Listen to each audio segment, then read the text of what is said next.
السلام عليكم. أهلا ومرحبا بكم إخواتي وأخواتي طلاب الثانوية العامة دفعة 24-25.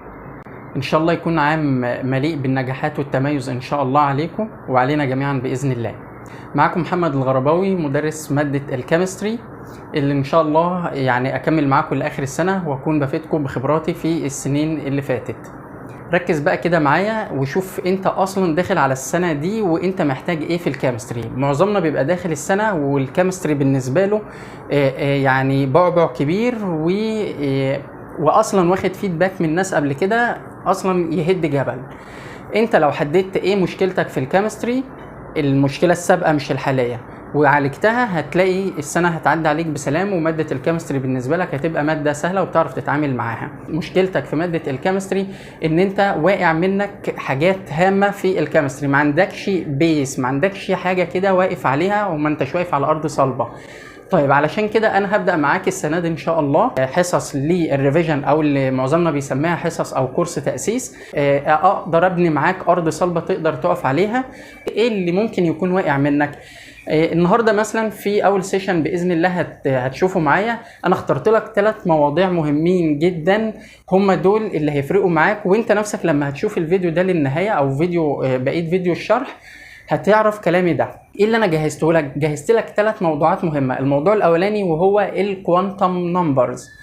طبعا الكوانتم نمبرز كتير جدا منكم كطلبه في ثانيه ثانوي كانوا بيخافوا من الموضوع ده. الكوانتم نمبرز هو اللي بيعرفك كتير جدا عن الاستراكشر اوف اتوم، منه بتعرف عدد الانرجي ليفلز وبتعرف عدد السب ليفلز وعدد الاوربيتالز، وبالتالي بتقدر تاخد تصور كامل عن شكل الاتوم. الموضوع الثاني وهو الالكترونيك كونفيجريشن رولز، قواعد توزيع الالكترونز في الانرجي ليفلز او في السب ليفلز، من خلال رولز هنتكلم عنها. التوبيك نمبر 3 وهو الحاجه اللي بتعرفنا ان ده الكيمستري فعلا، وهو الستراكشر اوف مودرن بريودك تيبل. كتير مننا لما بيشوف المودرن بريودك تيبل بيخاف منه لانه شكله فعلا يخض، لكن النهارده ان شاء الله في الفيديو ده هتعرف ازاي المودرن بريدكت تيبل ده اتركب، وازاي فعلا اتقسم لبلوكس او متقسم لزونز، ومن خلاله بتقدر تحدد البروبرتيز بتاعه الاتومز، وكمان تقدر تحدد التايبس بتاعه الاتومز دي. دول 3 موضوعات مهمين جدا في اول سيشن مراجعه لمنهج الكيمستري الخاص بعام 2024-2025. اتمنى ان شاء الله ربنا يوفقكم، واسيبكم ان شاء الله كده تكملوا الفيديو. اهلا بكم من جديد اخواتي واخواتي طلاب الثانويه العامه دفعه 24-25.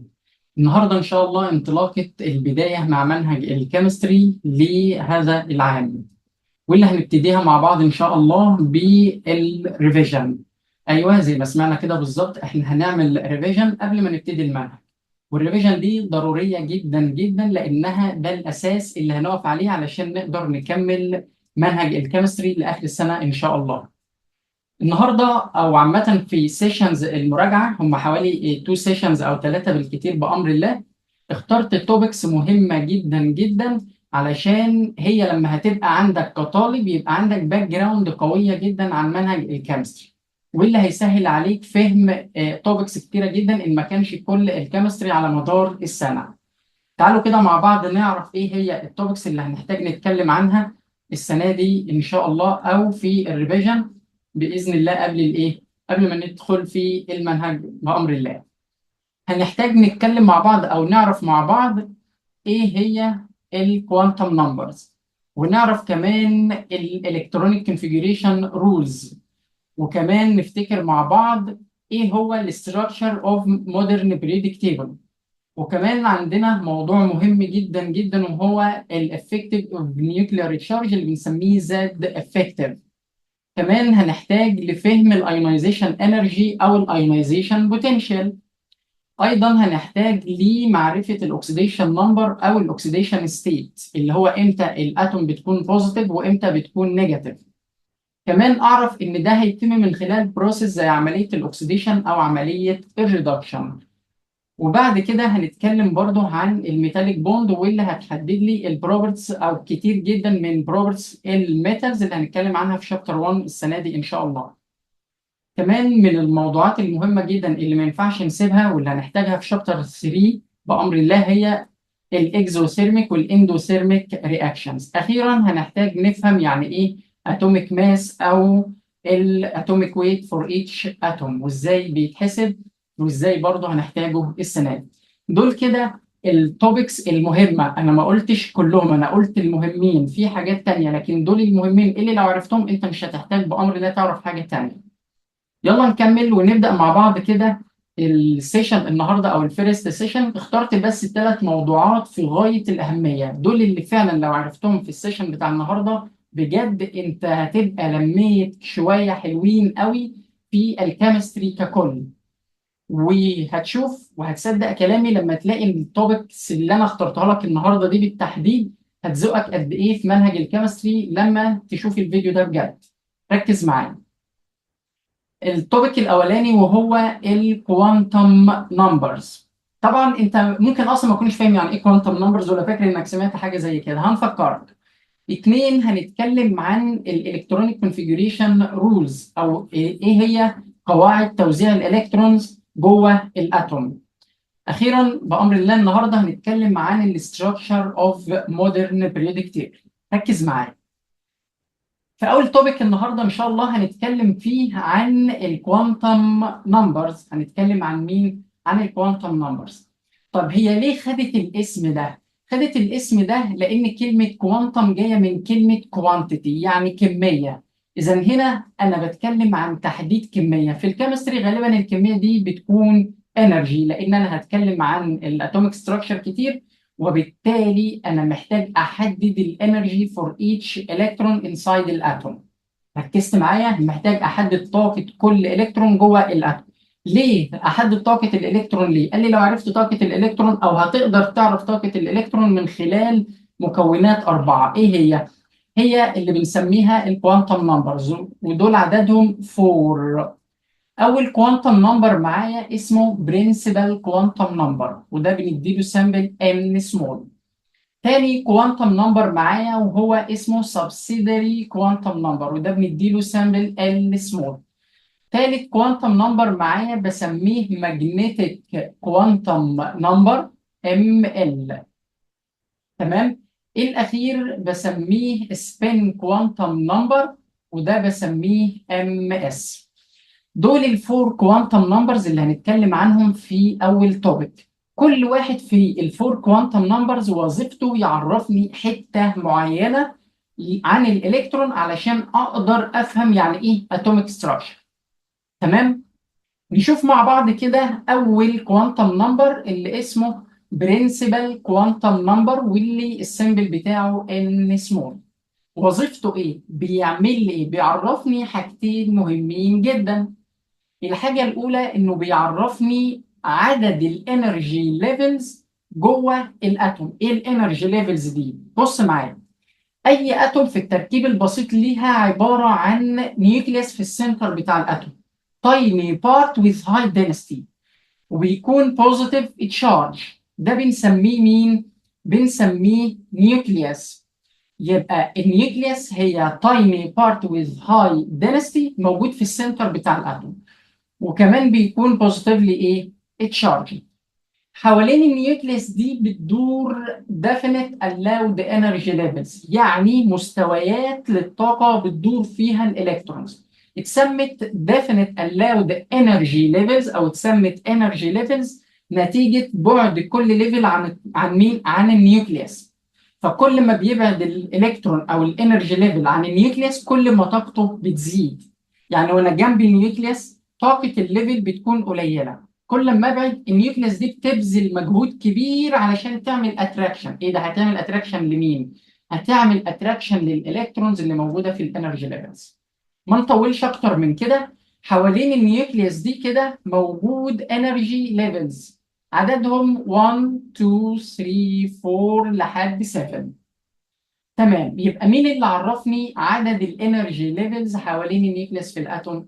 مظبوط، برنسبل كوانتم نمبر، واللي قال لي ان هم من 1 ل 7. كمان عرفني الاوردر بتاعهم، الترتيب بتاعهم.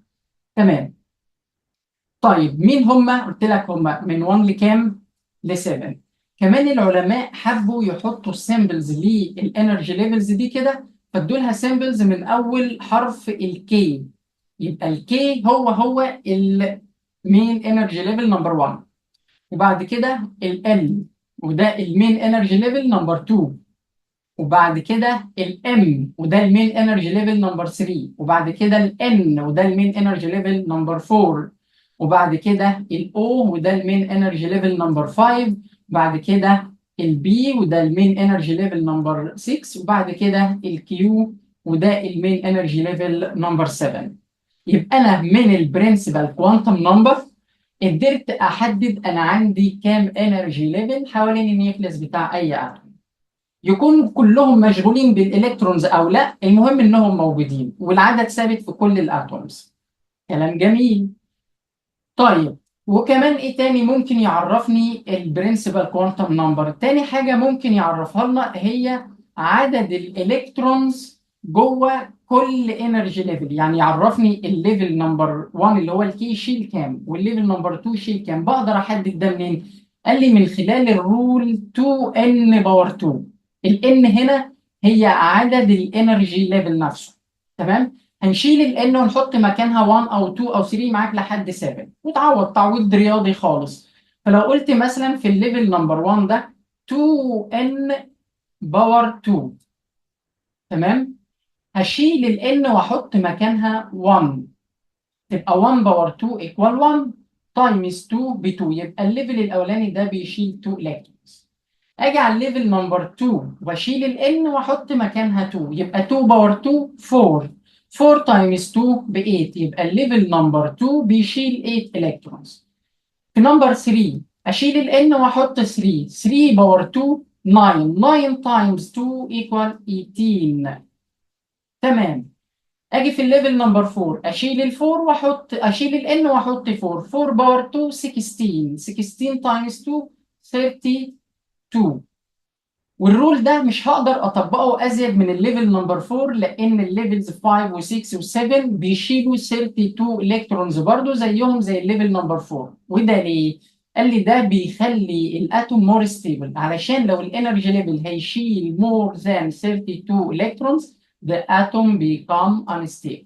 يعني ايه unstable؟ يعني مع الوقت كده ممكن تتكسر او يطلع منها اي حاجه كده فشكلها يتغير او تختفي خالص، وبالتالي مش هيبقى فيه كيميكال رياكشنز ومش هيبقى فيه اي منتج من المنتجات اللي بنستهلكها في حياتنا. تمام. يبقى الكوانتم نمبر عرفنا حاجتين، عندي 7 انرجي ليفلز، وكمان قدرت من خلاله احدد عدد الالكترونز في كل انرجي ليفل. انت مش محتاج تعرف ازيد من كده. تمام. ندخل بعد كده على الكوانتم نمبر 2، وده بنسميه subsidiary quantum number. بنسميه ايه؟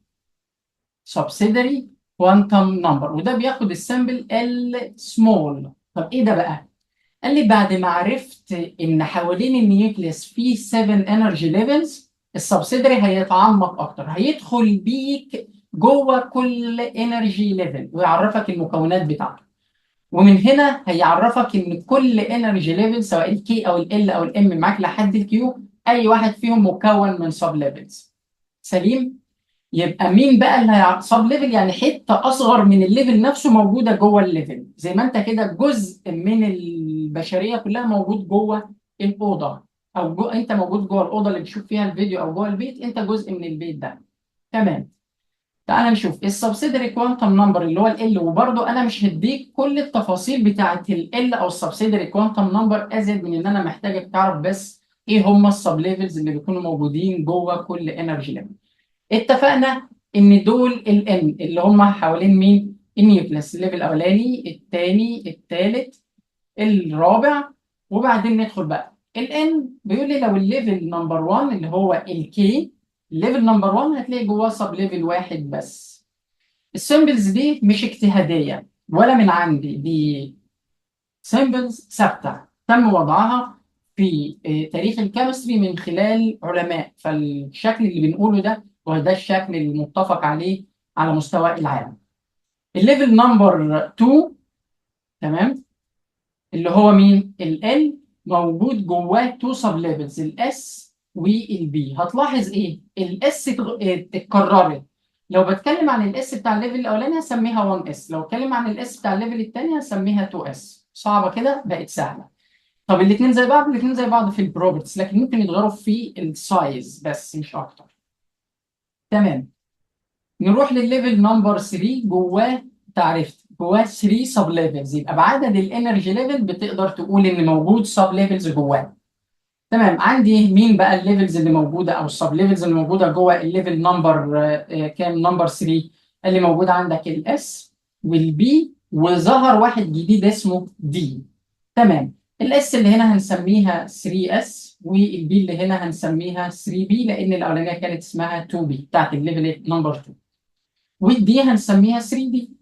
الليفل نمبر 4 اللي هو الان نمبر 4 جوه 4 انرجي سب ليفلز اللي هم الاس قررت، البي، الدي متكررين، واخيرا مين؟ الاف دي اللي احنا بنسميها 4 ايه؟ 4 اف. تمام قوي. وطبعا هتحط اسامي، يبقى ده 4 اس، ده 4 بي، وده 4 دي، وده مين؟ ال 4 اف. يبقى جوه الانرجي ليفلز موجود سب ليفلز. مين هم؟ الاس والبي ومين؟ والدي والاف. الاس والبي والدي والاف. ودول ترتيبهم من حيث الانرجي، من حيث الايه؟ الانرجي. الاس بيعتبر اقل انرجي من البي، اقل انرجي من الدي، اقل انرجي من مين؟ من الاف. يعني لو اتحركت كده الانرجي مالها؟ هتنكريس. تمام. ده فين؟ لما بتكلم عن سب ليفلز لنفس المين انرجي ايه؟ ليفل. الموضوع ده هنفكرك بيه كمان شويه. لحد دلوقتي تمام؟ تمام. ندخل بعد كده على الكوانتم نمبر 3، وده بنسميه ماجنتيك كوانتم نمبر، بنديله السيمبل ام ال. هو مرتبط شويه بالسبسيدري، بس الارتباط ده احنا مش محتاجينه في حاجه فمش هشرحه. انا عايز اعرف الماجنتيك كوانتم نمبر ده يعمل ايه. هيتعمق بيك اكتر واكتر، ويدخلك جوه السب ليفل، ويعرفك ان جواها مكونات. الماجنتيك كوانتم نمبر هيقول لك ان جوه كل سب ليفل من الاس او البي او الدي او الاف مكون جديد اسمه اوربيتال. مكون جديد اسمه ايه؟ اوربيتال. يبقى مين اللي بيعرفني الاوربيتالز اللي موجوده جوه الانرجي سب ليفل؟ الماجنتيك كوانتم نمبر. يبقى ده وظيفته يعرفني الايه؟ الاوربيتالز. بيعرفنا مين؟ الاوربيتالز. كلام جميل. تمام. ركز معايا. تمام. طيب تيجي نشوف، تعالى نشوف. بيقول لي مثلا عندك الاس سب ليفل جواه كام اوربيتال؟ جواه اوربيتال واحد. وايه اللي قاعدين جواه ده؟ المربع ده هو الاوربيتال. هو الايه؟ الاوربيتال. السهمين اللي جوه دول اللي بنقول عليهم الكترونز. يبقى الاوربيتالز قاعد جواه مين؟ الكترونز. يبقى انت بدات تتخيل الالكترونز بتاعت اي اتوم قاعده في اوربيتالز. الاوربيتالز بدورها موجوده في سب ليفلز، السب ليفلز بدورها موجوده في مين؟ انرجي ليفل. تمام. طب الاوربيتال ده يقدر يشيل كام الكترون؟ لا، هو ماكسيمم بيشيل 2 بس. يعني اي اوربيتال ماكسيمم اوربيتال واحد، يعني اوضه واحده يشيل 2. وبما ان الاس ما فيهاش غير اوضه واحده او اوربيتال واحد، فهيشيل بس كام؟ 2 الكترونز. تمام. اي اس كده، اي اس كده، 1 اس، 2 اس، 3 اس، 7 اس. اي اس في انرجي ليفل، فاي انرجي ليفل هي فيها اوربيتال واحد بيشيل 2 الكترونز. يبقى الاس على طول وانا مغمض بتشيل كام الكترون؟ 2. لما اروح على الليفل نمبر 2 هيقابلني سب ليفل جديد اسمه بي سب ليفل. البي سب ليفل جواه 3 اوربيتالز، يعني جواه 3 اوض. كل اوضه occupied by 2 electrons. يبقى 2 times 3 يبقى كام؟ ايوه، يبقى 6 الكترون. يبقى كل اوربيتال في اوربيتالز البي سب ليفل بتشيل 2، يبقى البي سب ليفل بتشيل 6 ماكسيموم، لكن ممكن تشيل اقل عادي لو مفيش معانا يعني. ندخل على سب ليفل جديد وهو الدي. جواه 5 اوربيتالز، جواه 5 اوض. واتفقنا ان كل اوضه او كل اوربيتال occupied by 2 electrons maximum، مش هتشيل ازيد من كده. يبقى 2 times 5 equal 10. يبقى الدي سب ليفل يقدر يشيل لحد كام؟ up to 10 الكترونز. ليه؟ عشان ما عندوش غير 5 اوربيتالز، وكل اوربيتال بيشيل 2. اخيرا نروح للاف سب ليفل. تمام. والاف سب ليفل هيكون جواه 7 اوربيتالز. خلاص انت عرفت، يبقى بيشيل 14 ايه؟ 14 الكترونز، علشان 2 times 7 equal كام؟ 40. تمام قوي. يبقى انت كده عرفت معايا بالترتيب كده مين هم المين انرجي ليفلز من 1 ل 7، مين هم السب ليفلز الاس والبي والدي والاف، ومين هم الاوربيتالز اللي بتكون موجوده جوه الاس او البي او الدي او الاف. الاس جواها اوربيتال واحد، البي جواها 3، الدي جواها 5، الاف جواها 7. تمام. ده بالنسبه لل 3 كوانتم نمبرز الاولانيين اللي احنا اتكلمنا عنهم. نشوف سؤال. السؤال الجاي ده بيقول لي what is the maximum number of electrons in an atom that can have the principal quantum number n equal 1. انا قريت السؤال مره واحده على بعضيه، لكن انت كطالب بتحب تقطع كده وتفهم السؤال كلمه كلمه. تعالى بقى من البدايه كده، علشان ده اسلوب هنمشي بيه كتير قوي في الاسئله النهارده وكمان لاخر السنه. نتعلم نقرا السؤال صح، نطلع الكي ووردز اللي موجوده جوه السؤال او الكلمات المفتاحيه اللي هتحل لنا السؤال. تمام. السؤال بيقول لي what is the maximum number of electrons. يبقى هو بيسأل عن عدد الالكترونز، يبقى دي كلمه مفتاحيه، يعني بتسأل عن عدد لمين؟ للالكترونز. موجود فين؟ في اتوم، مش في ايون ولا في اي حاجه. that can have the principal quantum number n equal 1. في قيمه هنا، ال n بتساوي 1. يعني دي معلومه. هو بيسالني عن ايه؟ بيسالني عن كام الكترون هيبقى موجود جوه الاتوم لو ما عندهاش غير ان واحده بقى. ال n بتساوي 1 يعني انرجي ليفل واحد. يعني دي كده الاتوم، دي النيوكليوس، حواليها فقط انرجي ليفل واحد. هو بيقول لي الليفل ده يشيل كام؟ اقول له لو انا حافظ على طول كده 2 الكترونز، خلصت يعني. صح. لكن انا هستغل المعلومه بتاع النهارده واجيبها له من الرول مين؟ 2 ان باور 2. مظبوط. اعوض 2 تايمز ال n ب 1 يبقى 1 باور 2، 1 باور 2 ب 1 يبقى 2 تايمز 1. انا عارف انها اسهل من كده بكتير يعني. تبقى 2 ايه؟ 2 الكترونز. يبقى عدد الالكترونز الموجودين في اتوم ما عندهاش غير انرجي ليفل واحد، يعني ال n ايكوال 1، 2 ايه؟ 2 الكترونز. ندور على الاجابه بتاعتي في الاجابات الاربعه. ايه بتقول ان هم 4 الكترونز، مش مظبوط. بي بتقول ان هم 1 الكترون، مش مظبوط.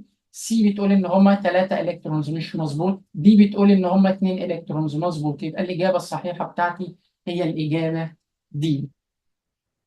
نشوف السبين كوانتم نمبر او الفورس كوانتم نمبر اللي هو رقم 4.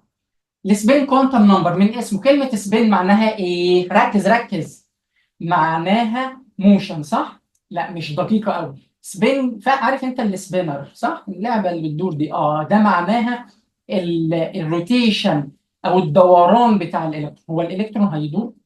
مش عرفنا انه هيدور. بص انت مش هتحتاجها قوي لكن هفكرك بيها. الالكترون لازم يدور حوالين النيوكليس. ليه بقى؟ اصل الالكترونز تم اكتشافه ان هو نيجاتيف تشارج، والمفروض انه موجود حوالين النيوكليس اللي هي اصلا بدورها بوزيتيف تشارج. فانت متخيل قدامك حاجه بوزيتيف وجنبها حاجه نيجاتيف خفيفه، فالبوزيتيف الثقيله هتشد النيجاتيف ناحيتها. فهنا الالكترون علشان ما يروحش يخبط في النيوكليس لازم يلف، علشان نتيجه الدوران ده يتولد عنه حاجه اسمها سنتريفيجال فورس، تاخد الالكترون لبره ما تخلوش يلزق فين؟ في النيوكليس. فهو مبدئيا لازم يلف.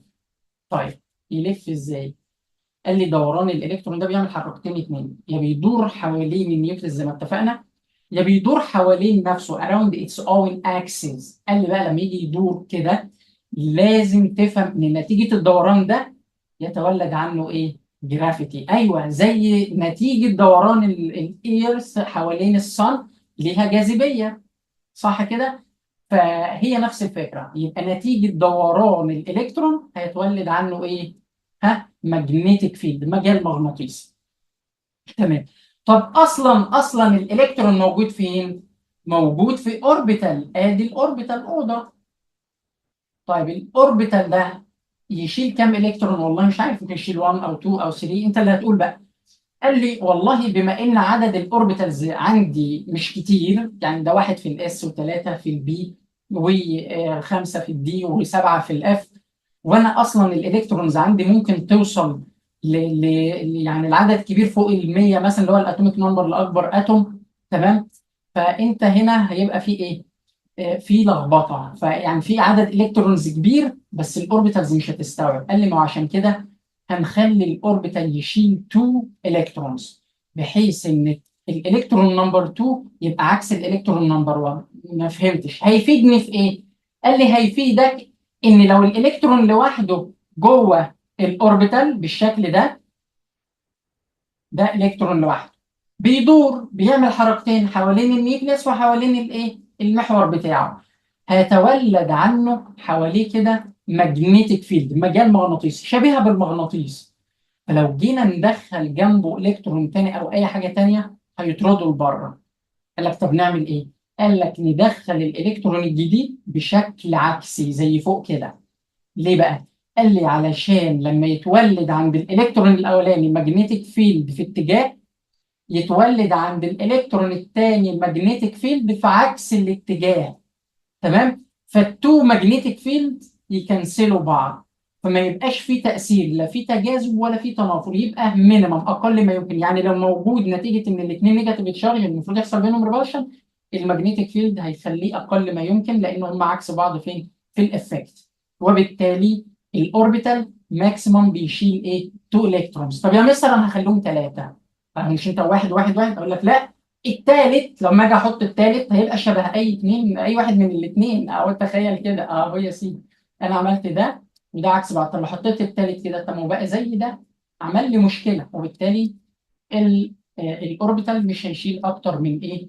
من 2 الكترونز. تمام. ويدور فين؟ ويدوروا الاثنين عكس بعض. والله بقى في الاتوم انا مش معايا غير الكترون واحد، خلاص هسيب الكترون واحد. مش معايا هسيب الاوربيتال فاضي، وبالتالي هيظهر لي 3 حالات لمين؟ للاوربيتال. يا ما يكونش فيه الكترونز خالص، في الحاله دي هنسميه فاكنت او امبتي اوربيتال، او ان هو يكون فيه الكترون واحد، في الحاله دي اسميه هاف فيلد اوربيتال. المصطلحات دي هتتكرر كتير معانا. يا اما يكون فيه الاثنين، واحد كلوك وايز وواحد انتي كلوك وايز. كلوك وايز انا مع عقارب الساعه، واحد انتي كلوك وايز انا عكس عقارب الساعه. في الحاله دي هنسميه بيرد ستيت. يبقى الاوربيتال ليه 3 ستيتس، يا فاكنت ستيت يا هاف فيلد ستيت يا بيرد ستيت. دول الفور كوانتم نمبرز اللي كنا لازم نبقى عارفينهم. تاني نقطة هنتكلم عنها دلوقتي إن شاء الله، وهي نقطة الإلكترونيك كونفيجريشن. طبعا بعد ما عرفنا عدد الانرجي ليفلز جوه الاتوم، وعدد السب ليفلز اللي موجودة في كل انرجي ليفل، وعدد الاوربيتالز اللي موجودة في كل سب ليفل، جه الدور بقى إن إحنا نتعلم إزاي نوزع الإلكترونز دي جوه الاوربيتالز في السب ليفلز في الانرجي ليفلز. تمام. علشان نعمل ده مش هنعمله من دماغنا، هيتعمل من خلال رولز. عندنا قواعد بتحكم الموضوع ده. عندي 3 رولز. الاولى مش عليا واسمها باولي اكسكلوجن، الثانيه اسمها بيلدينج اب برنسبل او في باو. تعالى نتكلم عن الطريقه الاهم في طريقه الايه في طرق الالكترون كونفيجريشن. تمام. الاوفي باو او البيلدينج اب بيقول لي لما تيجي توزع الالكترونز هتتبع النظام ده، البيلدينج اب برنسبل، يعني مبدا البناء التصاعدي. يعني تملا الليفل الاقل طاقه الاول وهو الليفل الاولاني، تملاه الاول بعدين الثاني بعدين الثالث بعدين الرابع وايه وهكذا. بقول له اشمعنى؟ قال لي علشان انت كل ما بتبعد عن النيوكليس بتاعت الاتوم، يعني دي النيوكليس اهي وحواليها انرجي ليفلز، كل ما بتبعد في الاتجاه ده الانرجي مالها بتنكريز. قلت له تمام. طيب انا لاحظت كمان حاجه، ان جوه الانرجي ليفل ممكن يكون موجود سب ليفلز، وممكن يكون موجود اكتر من كذا سب ليفل. زي مثلا في الليفل الرابع موجود عندي مثلا الاس والبي والدي والاف. املى مين بقى؟ قال لي برضه يعني هتركز في انك تملى الاقل طاقه الاول برضه. هنا برضه الاس سب ليفل اقل طاقه من البي، اقل طاقه من الدي، اقل طاقه من الاف، يعني برضه هتراعي النقطه دي. يلا ندخل بقى في الرول على طول كده، او نطلع الرول مع بعض. انت عندك كام انرجي ليفل؟ عندي 7. من 1 لكام؟ من 1 ل 7. طيب وعندك في كل انرجي ليفل موجود ايه؟ موجود سب ليفل. تمام. في الليفل الاولاني مثلا موجود السب ليفل 1 اس، والتاني موجود ال 2 اس 2 بي، وهكذا. تمام أوي. أنا لما أجي أنفذ الكلام بتاع البيلدينج أب اللي أنت لسه سامعه من شوية، هتعمل إيه؟ قلت لي هنمشي الليفل الأولاني الأول، بعدين التاني، بعدين التالت، بعدين الرابع، وهكذا، مع مراعاة لو أنا مثلا في التالت أو الرابع أملأ الإس الأول، بعدين البي، بعدين الدي، بعدين الإف. سهلة خالص. تمام. يعني مثلا في الليفل الأولاني ده أملأ ال1 اس الأول، أخلصها أدخل على ال2 اس، أخلصها أدخل على مين؟ على ال2 بي، أخلصها أدخل على ال3 اس، أخلصها أدخل على ال3 بي وال3 دي، وهكذا. صح كده؟ وامشي بنفس المنطق ده. الكلام ده لو الحياة سهلة انما الحياة عودتنا ان فيها اكسبشنز وفيها لخبطة ومش دايما بتمشي مظبوطة. هنا علماء اللي حطوا الرولز بتاعت او الرول بتاعت البيلدينج اب لاحظوا ان في مشكلة بسيطة بتقابلهم، وبالتالي الاتجاه ده مش هيمشي معانا في كله. وايه هي المشكلة الاول؟ المشكلة ان الطاقة بتاعت الفور اس سب ليفل اقل من الانرجي بتاعت مين؟ ال 3 دي سب ليفل. وبالتالي لما اجي امشي كده املا الليفل الثالث الاول 3 اس 3 بي 3 دي، وادخل على الفور اس، كده انا مليت ال 3 دي. تمام. اللي هي اصلا اعلى في الطاقه من الفور اس، وبالتالي انا لازم ادخل على الفور اس بعدين اروح اجيب ال 3 دي. تمام. وغيرها برضو من الاكسبشنز. فقالوا بس يبقى طريقه ان احنا نمشي في الاتجاه السهل والاتجاه المنطقي ده مش هتمشي معانا. امال نمشي ازاي؟ قالوا اسلم طريقه اللي احنا نوزع بيها او نمشي بيها في توزيع الالكترونز هنا، ان احنا نعمل الاسهم بتاعتنا في الشكل ده. يعني نملى ال1 اس الاول، بعدين ال2 اس، بعدين ال2 بي هتدخلني على ال3 اس، بعدين ال3 اس هتدخلني على ال3 بي، 4 اس. هنا ال4 اس هتتملي قبل ال3 دي، وبالتالي اكمل الاسهم بتاعتي في الاتجاه ده. ده هيكون اسلم حل لتفادي موضوع الاكسكشن اللي ايه اللي قابلنا ده، واكمل الاسهم بتاعتي كده. تمام. واستخدم ده بقى في الالكترون كونفيجريشن بتاعي ده. لو انا فاهم هقوم راصص الرصه دي قدامي كده، واي حاجه عايزه الكترون كونفيجريشن هعمل اللي انا عملته ده. بس طبعا الطالب هيجي يقول لي ايه؟ لا ده الكلام ده محتاج وقت، وانا ما عنديش وقت للكلام ده في الامتحان، ولو فهمته 100 مره برضه هنساه. وبالتالي الطريقه دي الطلبه مش بتحبها قوي، او الشكل ده. قلنا لهم تمام، انتوا بتحبوا الحاجات اللي فيها يعني سسبنس كده، او حاجات فيها بتعلق معانا او في ذهننا. ركز معايا.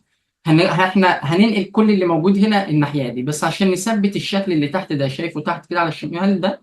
واللي ده كده هو الرول اللي على اليمين، ايه اللي احنا شرحناها. طب اثبت ده ازاي بقى؟ قال لي بسيطه. قول معايا اس اس. بس دبس دبس يمشي معاه مظبوط. فدبس فدب. هتعرف تحفظها دي؟ هتعرف تحفظها اس اس بس دبس دبس فدبس فدب. طب هيتبقى لي الارقام. الارقام ده انا هقول لك هنعمل فيها ايه دلوقتي. المهم خلينا نطلع بقى من السلايد دي، وعايزين ندخل نطبق على طول. تمام. بص بقى معايا، ركز يلا كده في اللي جايه دي. في سؤال الاول اهو نشوفه مع بعض، هو محتاج فيه ايه الاول. بيقول لي the following table contains the end of electron configuration of element X. سوري، نرجع تاني. element X و Y و Z، ومديهم لي في جدول. ايه الجدول ده؟ مديني الاليمنت X، ومديني اخر حاجه في الالكترون كونفيجريشن بتاعه، ومديني الواي، مديني اخر حاجه في الالكترون كونفيجريشن دي، ومديني الزي وحاجه واخر حاجه في الالكترون كونفيجريشن. فين السؤال بقى؟ دي كده معلومات. السؤال فين؟ بيقول لي what is their correct arrangement according to atomic number. ده عايز يرتب الاكس والواي والزي على حسب الزياده في الاتوميك نمبر. يعني مين اللي عنده عدد من الالكترونز اكتر؟ يبقى الاتوميك نمبر هو عدد مين؟ هو النمبر اوف ايه؟ اوف الكترونز، او النمبر اوف بروتونز، بس خلينا هنا بنتكلم عن الكترونز. تمام. يبقى هو بيسأل مين فيهم هيكون عنده اقل عدد من الالكترونز، ومين المتوسط، ومين الاعلى.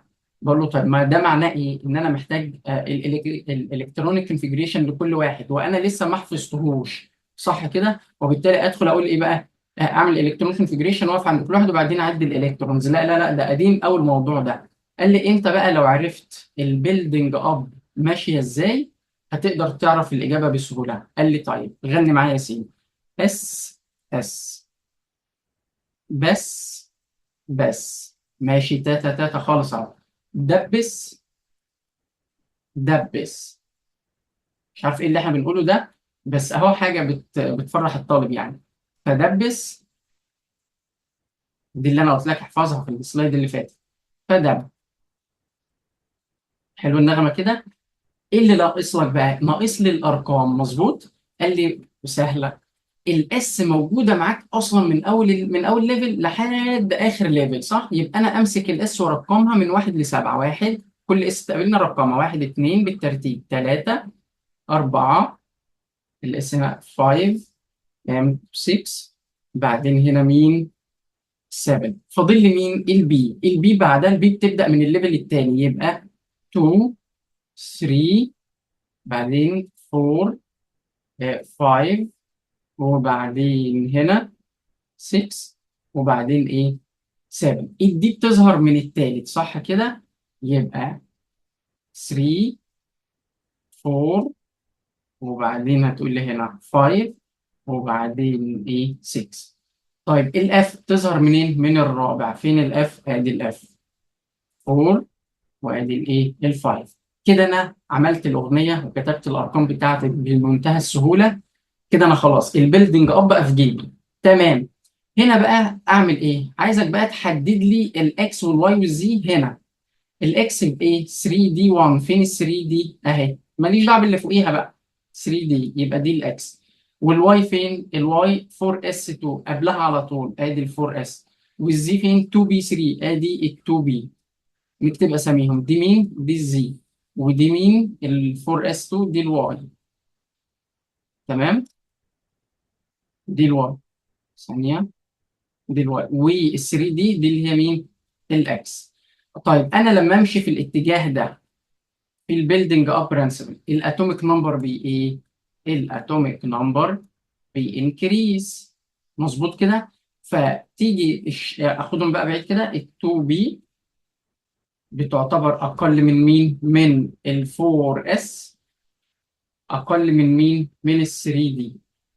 طب ال 2 بي دي اللي هي مين؟ ال 2 بي اللي هي الزي، اكتب تحتيها زي. وبعدين ال 4 اس اللي هي مين؟ اللي هي الواي. وبعدين ال 3 دي اللي هي مين؟ الاكس.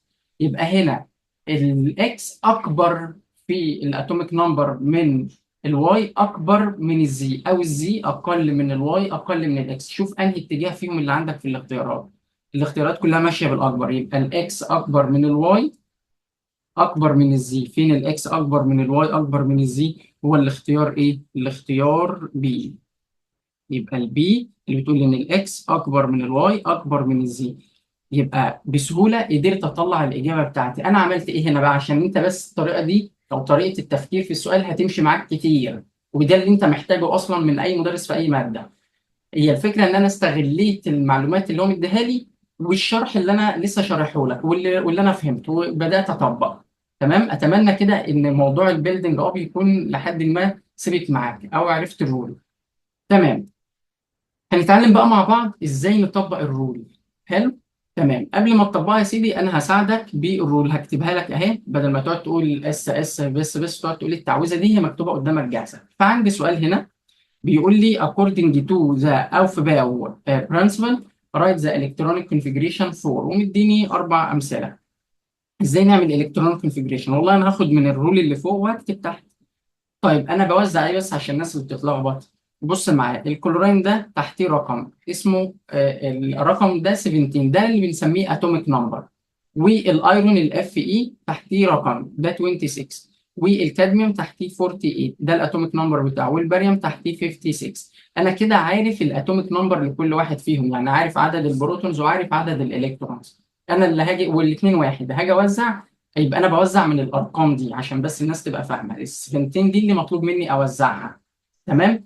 اللي كنا قبل كده بناخدها كده في اعدادي ونقعد نوزعها 2 8 7، صح؟ دي خلاص ما بقيناش محتاجين الطريقه دي، احنا عايزين نوزع بالاوفباو او البيلدينج اب برنسبل. هنعمل ايه بقى؟ قال لي هنستغل الرول اللي قدامنا دي.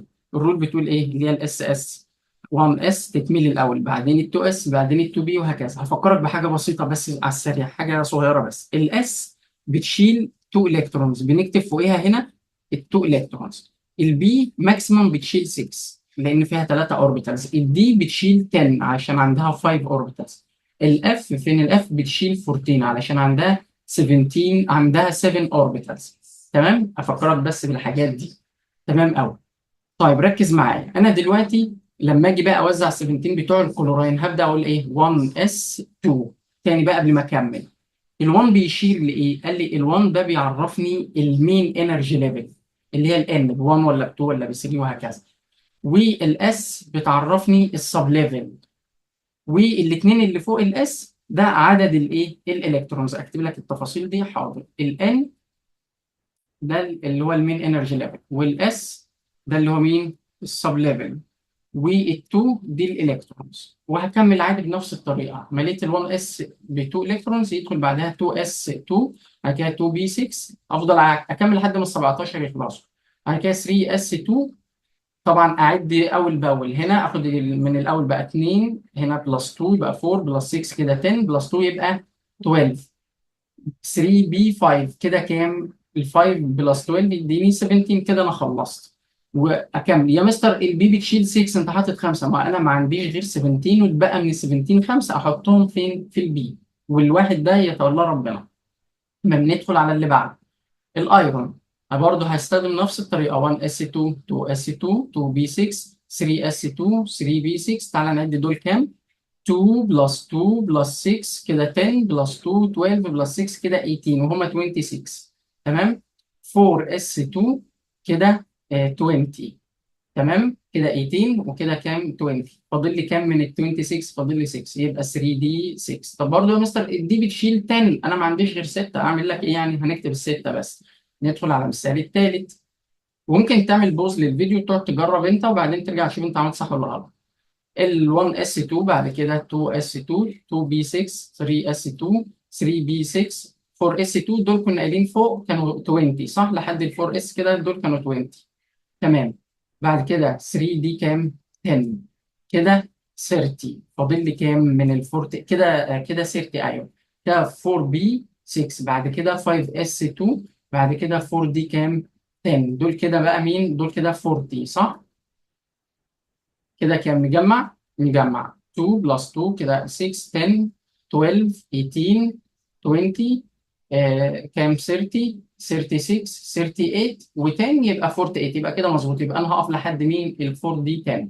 اكمل ندخل مع المثال الاخير بتاع الباريوم. 1 اس 2 2 اس 2 2 بي 6 3 اس 2 3 بي 6. خلاص انا بكرر الكلام يعني، ما فيش داعي ان انا اقعد احسب بقى لان هو الرقم زاد يعني. 5 اس 2 4 دي 10 بعد كده 5 بي 8 5 بي 6 بعد كده 6 اس اي 2. اجمع دول كلهم هيطلعوا لي ايه؟ هيطلعوا لي ال 56 اللي تحت دي. تمام. كده انت عرفت الرول وعرفت الارينجمنت بتاع كل سب ليفل، وكمان عرفت ايه؟ ترتب او عرفت تطبق كمان. نشوف سؤال تاني. السؤال ده بيقول لي ايه هنا؟ بيقول لي what is the atomic number of element that has electron configuration ending with 4s1. يعني ايه؟ بيقول لي انا عايزك تعرفني الاتوميك نمبر لمين؟ لإيليمنت. الإيليمنت ده مثلا اسميه اكس، عايز اعرف اكتب تحتيه كام، الاتوميك نمبر بتاعه بكام. بس مديني علامه اكيد، امال انا هحل ازاي يعني؟ مديني ان الالكترون كونفيجريشن بتاعه اخره 4s1. تمام كده. تمام. طيب انا هعمل ايه؟ ابتدي اوزع بالطريقه اللي انا اخدتها. هكتبها لك تاني. اس اس بس بس دبس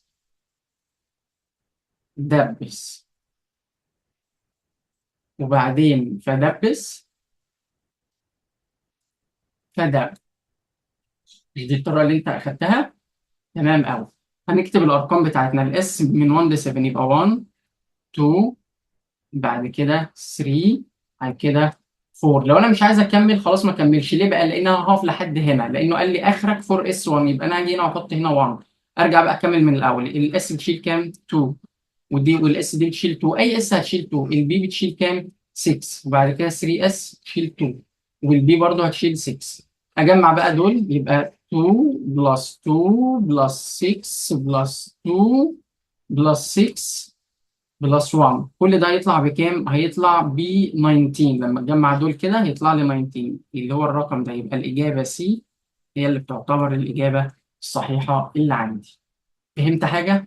تمام. هنطبق اكتر ان شاء الله، يكون فيه مثال كمان. بيقول لي هنا the table describes the energy level، في جدول قدامي بيوضح ايه بقى؟ بيوضح ال energy levels of a metal element whose atomic number 25. تمام. يبقى انا معايا element انا هسميه x.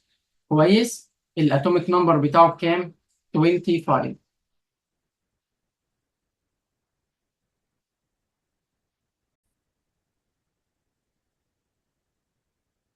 تمام. يبقى انا دلوقتي معايا element x، معايا الاتوميك نمبر بتاعه.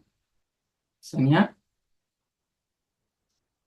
الاتوميك نمبر كام؟ 25.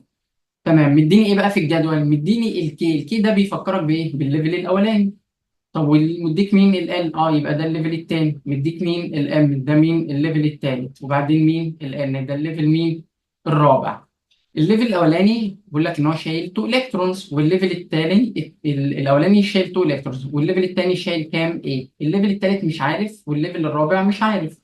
السؤال بيقول لي the missing numbers are represent are ايه respectively كذا. طيب انا عايز اعرف الارقام دي، يبقى مطلوب مني ان انا ايه؟ اعمل الكترونيك كونفيجريشن لمين؟ لل 25 اللي هنبتديها مع بعض. اول بقى على السريع بقى، خلاص احنا حفظنا يعني 1s2، 2s2، 2b6، بعد كده 3s2، 3b6، بعد كده 4s2، كده 20. انا خلاص حفظت من المسائل اللي احنا حليناها. تمام. 3d 5، كده ال 25 اللي احنا وزعناها فوق دي. طيب عايز بقى اطلع الحاجات دي، اطلعها ازاي؟ قال لي الكي بتمثل مين؟ الليفل الاولاني. فين الليفل الاولاني؟ اهو، ده الكي. في كام؟ في 2 فعلا اهي. تمام. والليفل الثاني فيه 8. تعال نشوف فين الليفل الثاني اهو. ده بس؟ قال لي لا، وده كمان. الليفل الثاني هيضم معاك ال 2 اس وال 2 ايه وال 2 بي. عد بقى كده 6 بلس 2 يديني فعلا 8 اللي هو كاتبها لي فوق دي. تمام. تعال بقى نشوف الليفل الثالث اللي هو الام. فين الليفل الثالث؟ 3 اس، 3 بي، 3 دي. الفور اس ماليش دعوه بيها، ما اخدهاش في طريقي.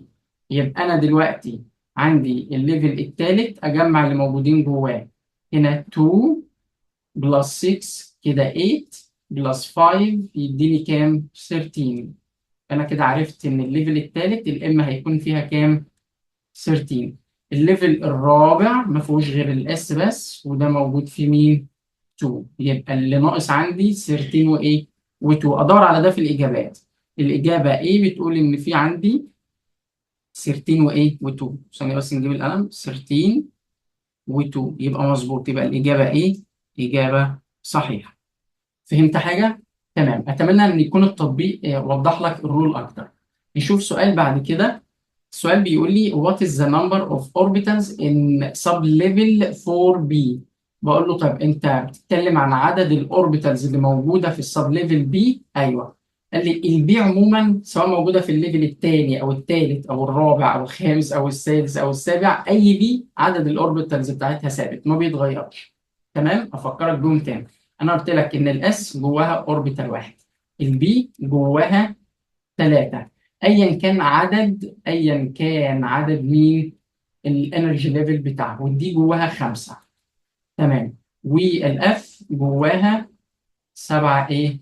اوربيتالز. 1 2 3 4 5 6 7.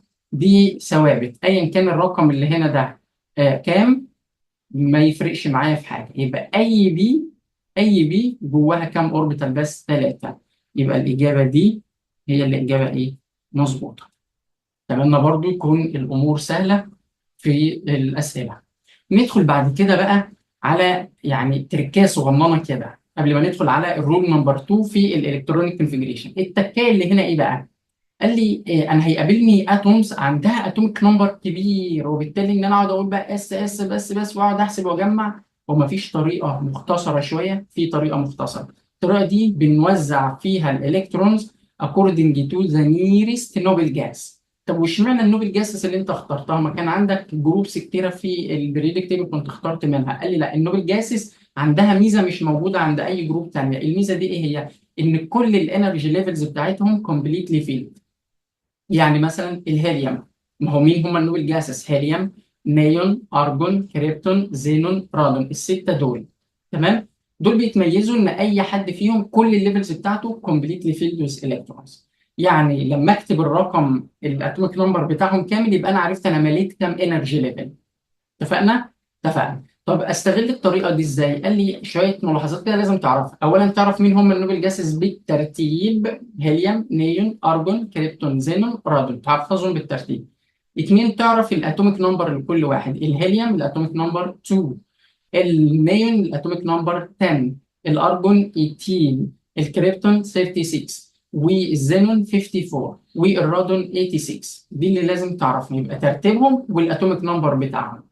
بعد كده لما تختار وانت بتعمل الكترونيك كونفيجريشن واخترت مثلا الكريبتون مثلا، عايز اخترت الكريبتون بس لسه باقي معاك الكترونز ما خلصتش، لسه ما توزعتش، اوزعها ازاي؟ اكتب الاس اس بس دي تاني؟ قال لي لا.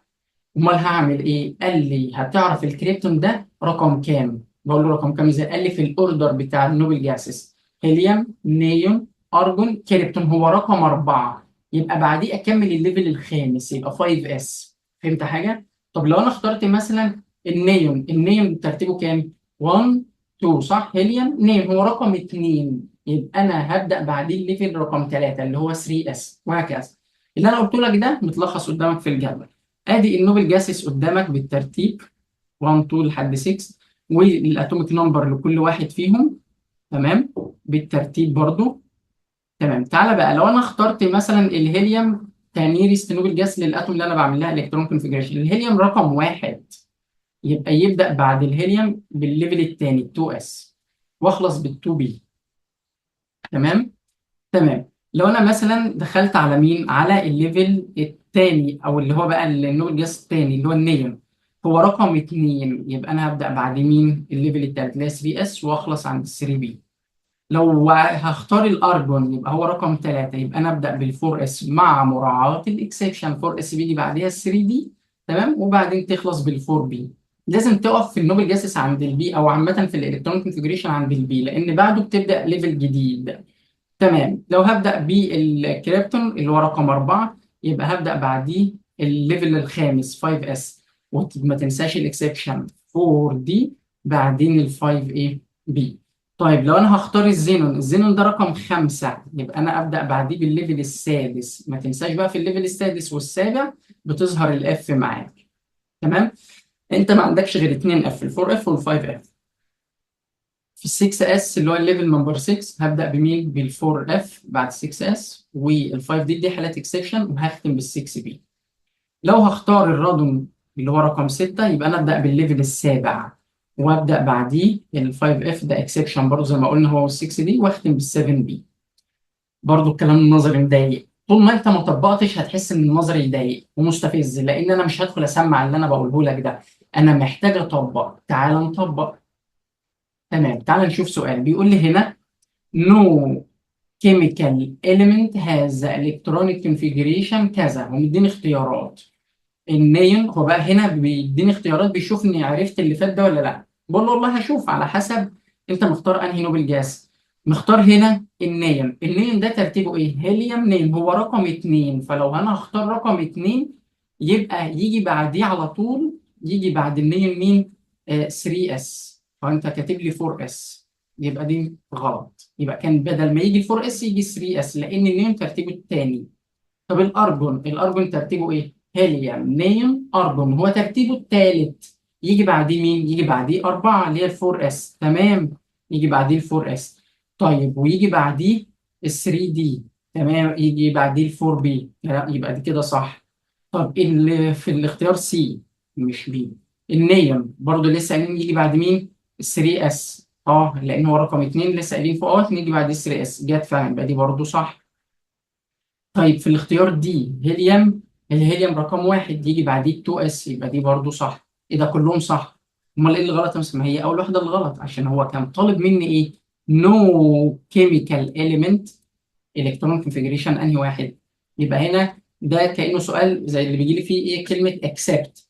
يبقى هنا الترتيبه الاولى او الالكترون كونفيجريشن الاولى مش هتمشي لاي اليمنت في الدنيا. يبقى انا ما عنديش حاجه اسمها نيم يجي بعديه 4 اس، لازم يجي بعديه مين؟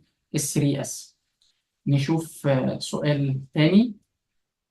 طيب تعالى بس الاول قبل ما ندخل على فقره الاسئله برضو اللي انت حبيتها خلاص، ازاي نعمل بقى نستغل الالكترون كونفيجريشن according to the nearest noble gas. قال لي الاول يا سيدي انا هسهل عليك، انا هديك مين؟ الطريقه العاديه اللي هي الاس اس بس دي تمام، وهموزعها لك قدامك اهو. تعالى كده نطلع اقرب نوبل جاس. انا النوبل جاسس عندي ايه؟ الاتوميك نمبر 2، الاتوميك نمبر 10، الاتوميك نمبر 18، صح كده؟ الاتوميك نمبر 36، الاتوميك نمبر 54. مفيش داعي اكتب بقى ال 54 86، مفيش داعي اكتب اساميهم. تعال نشوف اقرب نوبل جاس هنا للارقام دي. 2 الهيليوم. طب اخد 2 واسيب كل ده، ما ممكن يديني ال 10 تمام، ممكن يديني ال 18 على حسب. 2 بلس 2 بلس 6 كده 10. طيب هنا هيديني 12، هنا هيديني 17. يبقى انا ما قربتش من المين؟ من ال 18. يبقى انا هقف عند مين؟ عند ال 10.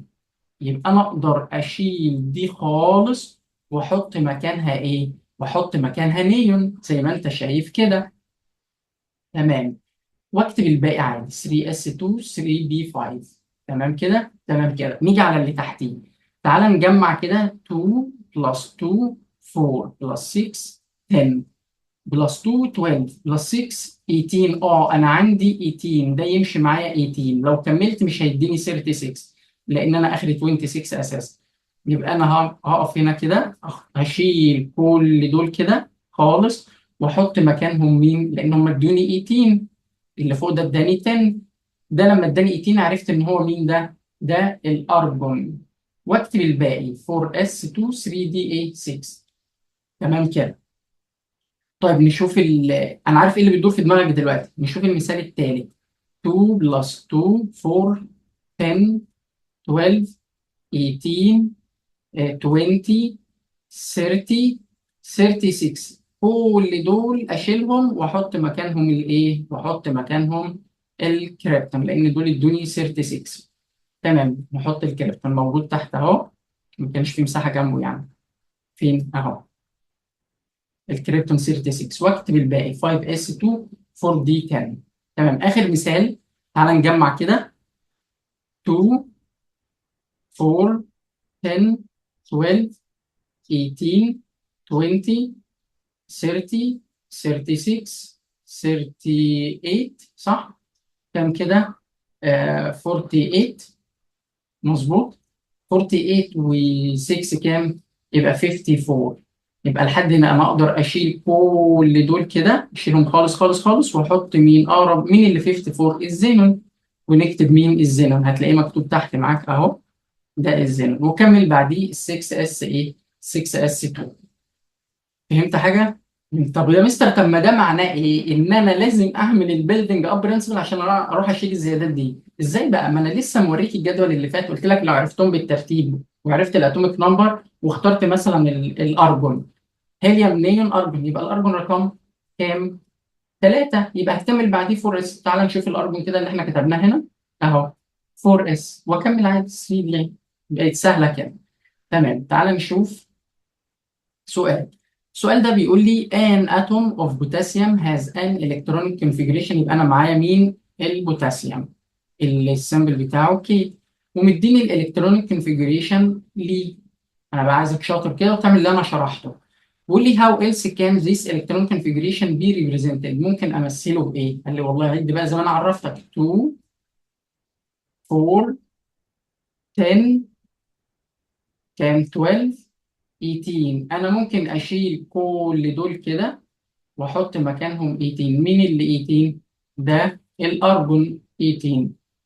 واكمل بعديه خالص هنا ال 4 اس 1، سوري ال 4 اس ايه 1. وادور بقى على الاجابات بتاعتك. ارجون 18 4 اس 1، هتلاقي الاختيار مين؟ الاختيار الاولاني ايه.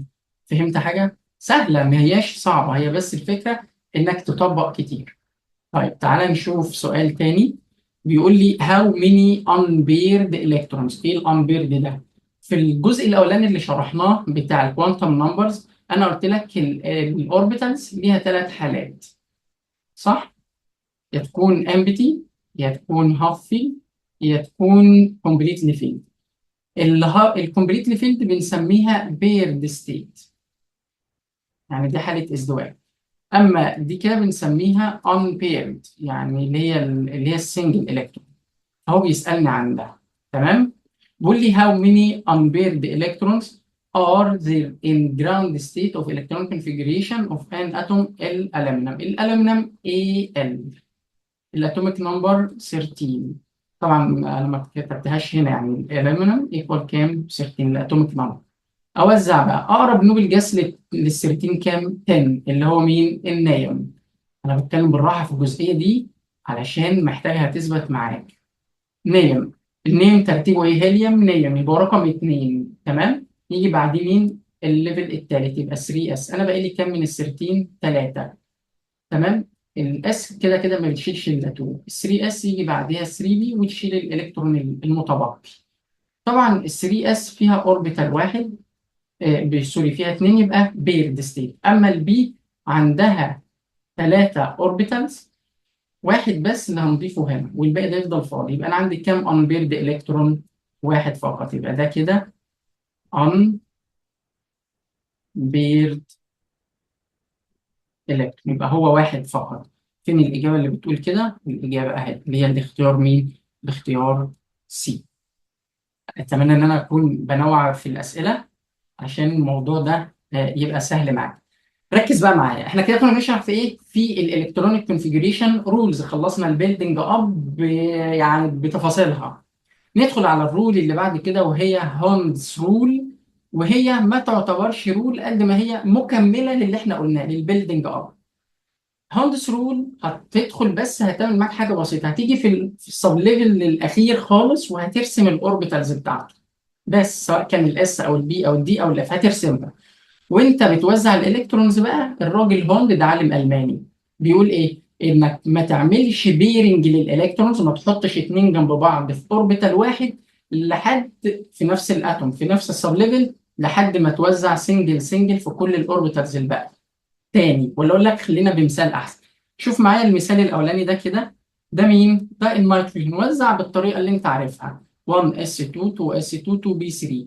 كده كده دول مليانين مش هيلزموني في حاجه. ال 2b3 او الليفل السب ليفل بي، انت كده كده عارف ان السب ليفل بي جواه ثلاثه اوربيتالز. الاولاني ده بالمناسبه بنسميه بي اكس، والتاني بنسميه بي واي، والتالت بنسميه بي زي. ليه بقى بنسميهم كده؟ لان الاوربيتالز مش على الورق زي ما انت شايف كده، ده بيبقى ليها شيب ان سبيس، ليها شكل في الفراغ.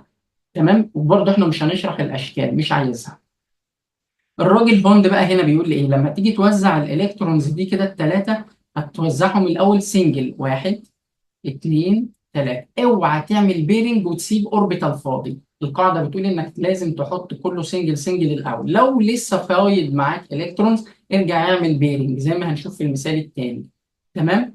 فهمت هنا حاجه؟ يبقى ده كده كان بالنسبه لي مين؟ المثال بتاع النيتروجين. يبقى 1s2 اهي مليانه دي بيرد، 2s2 بيرد، 2b3 الاوربيتالز بتاعتها اهي، البي اكس فيها 1، البي واي فيها 1، البي زي فيها 1.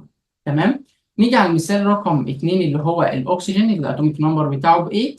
هيبقى وزع عادي خالص 1s2 2s2 2b4 كده 8. هنا البي لما تيجي بقى تعملها انت، البي جواها كام اوربيتال؟ 3. وانت اصلا معاك فيها كام الكترون؟ 4. توزعهم ازاي؟ سنجل 2 3 بقى واحد. اجي هنا واعمل بيرنج زي ما انا عملت لك فين؟ في الحته دي كده. فهمت؟ ودي برضو البي اكس، ودي البي واي، ودي البي زي. فهمت حاجه؟ يبقى وزع كله سنجل بعدين اعمل ايه؟ بيرنج. طب نيجي هنا للمثال الاخير النيكل. نكبر عدد الاوربيتالز الاول. لما توزع اقرب نوع جاس لل 28 كام؟ الارجون. يبقى 4s2 3d8 عنده 8 في الدي، وانا عارف ان الدي جواها 5 اوربيتالز. ارسمها لك تحت هنا تاني علشان تتخيلها معايا، مش لما بتبقى جاهزه انت بتتوه مني.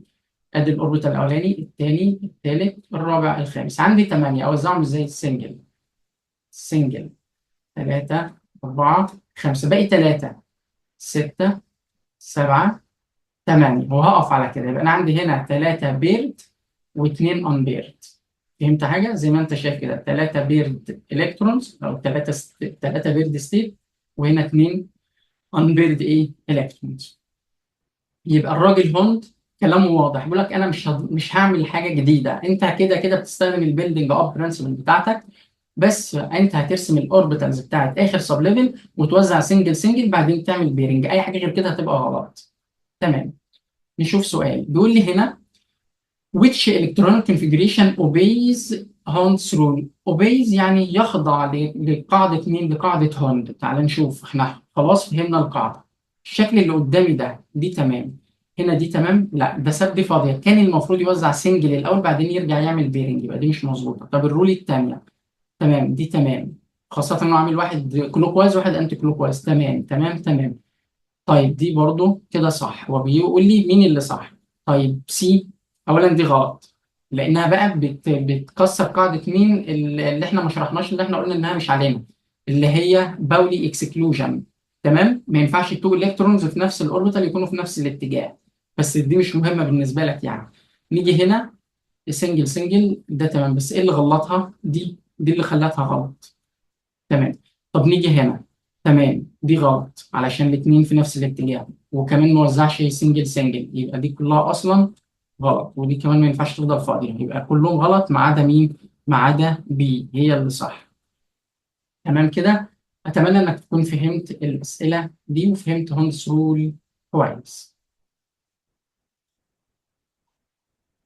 طيب عندي بقى حالات استابيليتي. ايه بقى حالات الاستابيليتي؟ اصلا الاستابيليتي ليها يعني ليها اسباب كتيره. اللي يخلي الاتوم عندها استابيليتي في الجزئيه اللي جايه دي ان تكون الاوربيتالز بتاعتها مرتاحه. امتى الاوربيتال يكون مرتاح؟ يكون فاضي. يعني لو انت مرتب اوضتك وفاضيه ومحدش دخلها، الاوضه هتبقى تمام مش هتتبهدل، وبالتالي الاوربيتال لما يبقى امبتي دي حاله ستيت، حاله استابيليتي. اتنين، لما تكون الأوضة ما فيهاش مثلا غير فرد واحد، تمام، اللي هي بنسميها هاف فيلد. هاف فيلد يعني نصف ممتلئة، تمام معقولة برضو. أو بقى إن الأوضة كلها تبقى مليانة خالص، يعني مش هتقبل حد جديد خالص. إذا إيه؟ لو إحنا في القاع سنظل في القاع يعني. تمام. عندي 3 حالات. الحالة الأولى إن تخلي الأوربيتال بتاعي امبتي، أو تخليه هاف فيلد، أو تخليه كومبليتلي إيه؟ فيلد. هشرحها لك بأمثلة.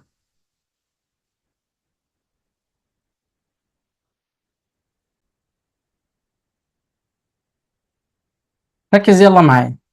في حالة البي او الاوربيتالز بتاعتي هتبقى امبتي، هدي لك مثال على البي سب ليفل ومثال على الدي سب ليفل. بالنسبة للبي مثلا هناخد مثال زي المغنيسيوم.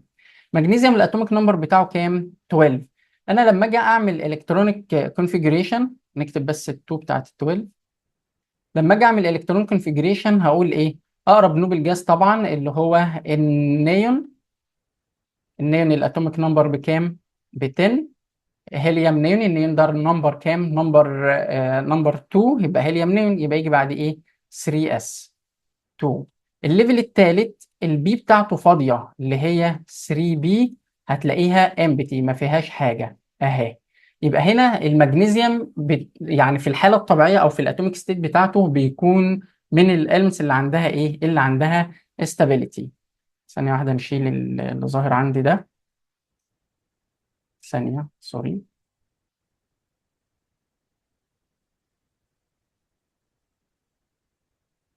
تمام. تمام. ناخد مثال على مين؟ على الكالسيوم. ناخد مثال بقى على دي بقى، دي اوربيتال تكون فاضيه زي الكالسيوم. الكالسيوم الاتوميك نمبر بتاعه كام؟ 20. اقرب نوبل جاس ليه هو الارجون. الارجون 18. الارجون ده ترتيبه في النوبل جاس رقم 3، يبقى انا هبدا بعديه 4 اس 2. كده كام؟ 20.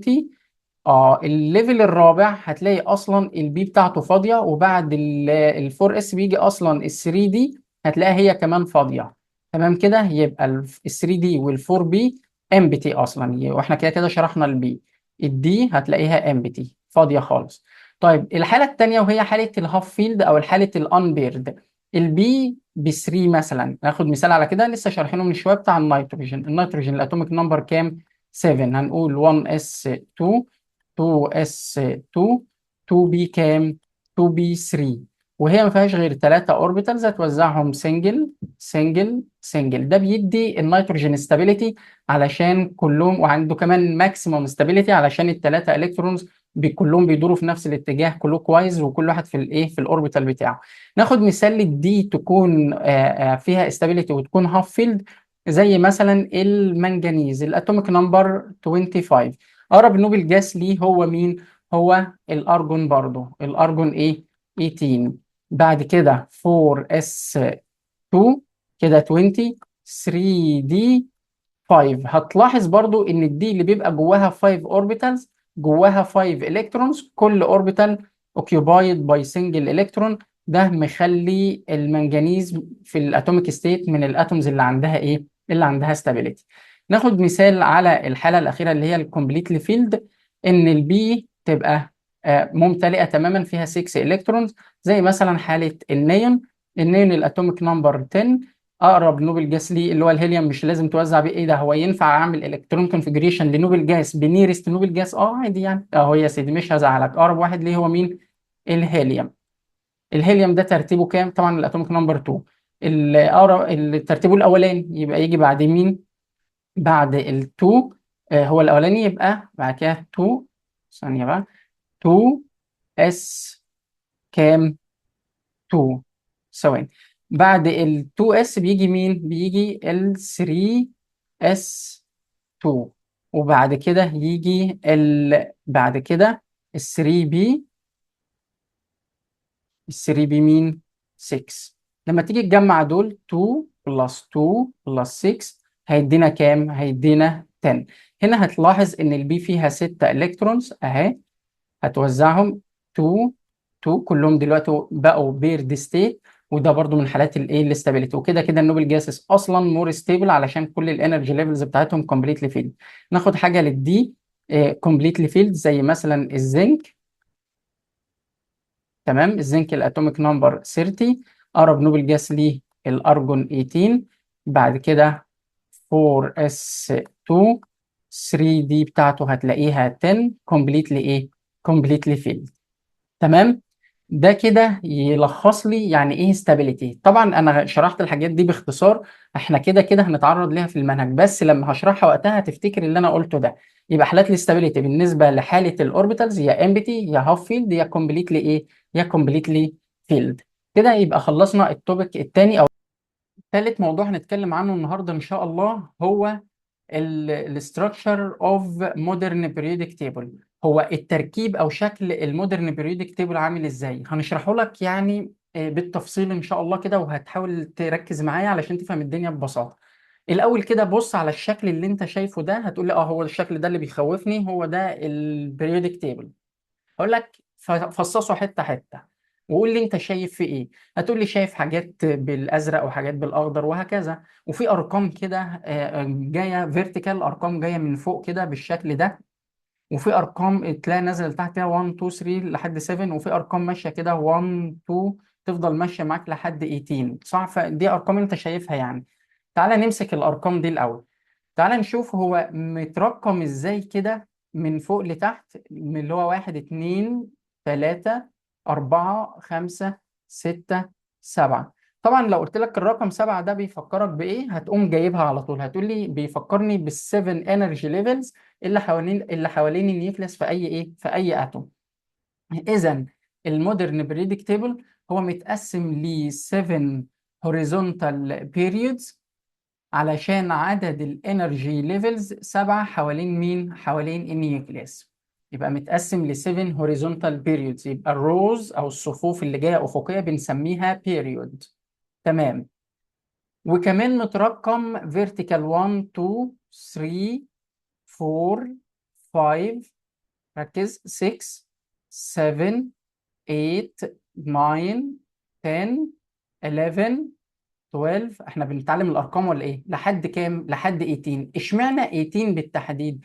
قال لي جمع الكترونز الاس والكترونز البي والكترونز الدي كده. قول له الاس فيها 2، فيها 2 الكترونز ثواني، والبي ماكسيمم بتشيل 6 والدي بتشيل ماكسيمم 10. جمع دول كده هيطلع لك 18 ايه؟ هيطلع معايا 18 الكترونز. قال لي يبقى هو متقسم ل 18 جروب فيرتيكال او 18 كولم فيرتيكال، علشان عندي 18 الكترون موجودين فين؟ في السب ليفلز الاس والبي والدي. طيب والاف سب ليفل ما خدتوش معاك ليه؟ قال لي الاف سب ليفلز مش بيتقسم لجروبس، ده بيتقسم لسيريز. هتلاقيهم هما اللي باللون الاخضر ده واللون الموف ومفصولين تحت خالص، فهم اساسا سيبريتد بلو البريدك تيبل. تمام كده خلصنا من موضوع الارقام؟ لا لسه. الارقام اللي انت شايفها في الجروبس اللي لونها اصفر 1 2 لحد 18، ده كده المودرن نمبرنج او الترقيم الحديث. كان قبل كده، واحنا مطالبين بالاثنين بالمناسبه، عندنا ترقيم كلاسيك وترقيم مودرن. احنا مطالبين بالاثنين. الترقيم الكلاسيك كان بيتسمى 1A، 2A، وبعدين نسيب اللي في النص دول ونيجي هنا نقول 3A، ونفضل ماشيين لحد 7A، وناخد الجروب 8 اللي هي الزيرو جروب اللي بنسميهم نوبل جاسس، اللي هنتكلم عنهم في التايبس اوف اليمنتس كمان شويه. وبعدين نرجع للي في النص دول كده، هنلاقيهم متسميين 1B من هنا كده، 2B، وبعدين نلاقي 3B، وهكذا. تمام. ده مش كده وبس، قال لي ده 1 و 2 كمان اللي هي 1A و 2A، ده ممكن ترقمها لاتيني فتقول واحد كده، اي دي بنسميها 1، وبعدين دبل اي بنسميها 2، وبعدين تريبل اي بنسميها 3. تمام. وبعدين الاي في بنسميها 4، وبعدين الفي بس بنسميها 5، وبعدين الفي اي بنسميها 6، وبعدين الفي دبل اي، معلش لو القلم تقيل شوية، دي بنسميها 7، وبعدين الفي تريبل اي دي بنسميها 8. فالارقام دي برضو لاتيني هتحتاجها يعني، او انت مطالب بيها. طيب تعالى بقى نشوف هو ليه الترقيم اتحول من الكلاسيك للمودرن. هو ليه التسهيل عامة، لإيه؟ للتسهيل. بس السؤال اللي جه في بالك دلوقتي هو ليه في 1A وفي 1B؟ ليه كده؟ ليه مش كله 1A 2A كده وخلاص ونخلص؟ قال لي علشان البروبرتيز بتاعت الاليمنتس ديفرنت.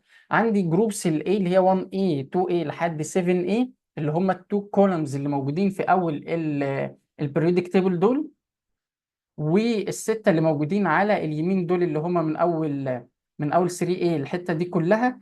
دي كده بنسميهم representative elements، علشان عباره عن ميتالز بتلوز الكترونز، والنون ميتالز الناحيه التانيه بتاخد الالكترونز دي من الميتال، فبيحصل بينهم ايه؟ هارموني، او في بينهم تناسق، فاتوصفوا لوحدهم.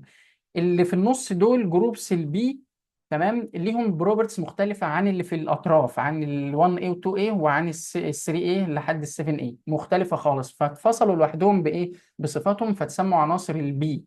تمام. ده بالنسبة للترقيم باختصار. تعالى بقى نشوف نلخص اللي احنا قلناه ده الأول. متقسم البريدك تيبل لل 7 هوريزونتال بيريودز، علشان عندي 7 انرجي ليفلز حوالين النيوكليس في الاتوم. ومتقسم ل 18 فيرتيكال كولومز، عشان مجموع الالكترونز في السب ليفلز الاس والبي والدي بيكونوا 18، وما خدتش معاهم ال 14 الكترونز بتوع الاف علشان هم سيبريتد بلو البريدك تيبل. تمام. جوه البريدك تيبل في كالرز. الحاجات اللي باللون الازرق دي كلها بنسميها نون ميتالز، وبتكون جاس، يعني معظمها بيكون ايه؟ جاس.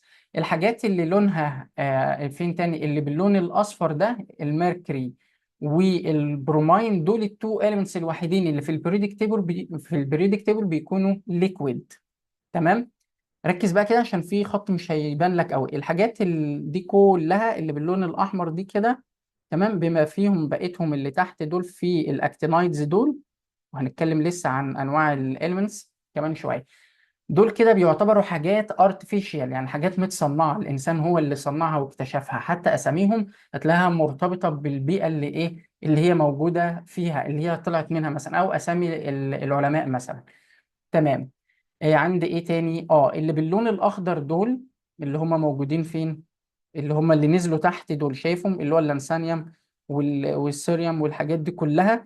كل الحاجات دي بتعتبر اسمها لانثانايدز. مش هكتب الاسامي هنا لان كده كده هيقابلوني. واللي لونهم موف دول اللي تحت، الاكتينيوم والسوريوم والحاجات دي كلها، دي بتعتبر اسمها اكتينايدز. تمام.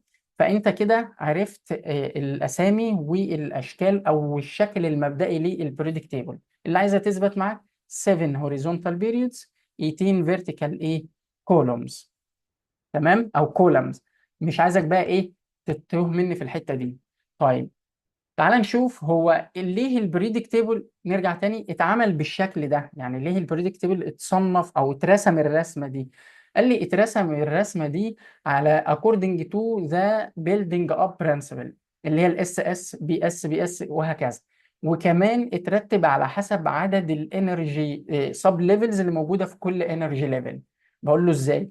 قال لي مثلا الليفل الاولاني موجود في مين؟ بقول له موجود فيه الاس. قال لي خلاص، يبقى الليفل الاولاني اهو ده الليفل نمبر 1. ده كده ليفل نمبر ايه؟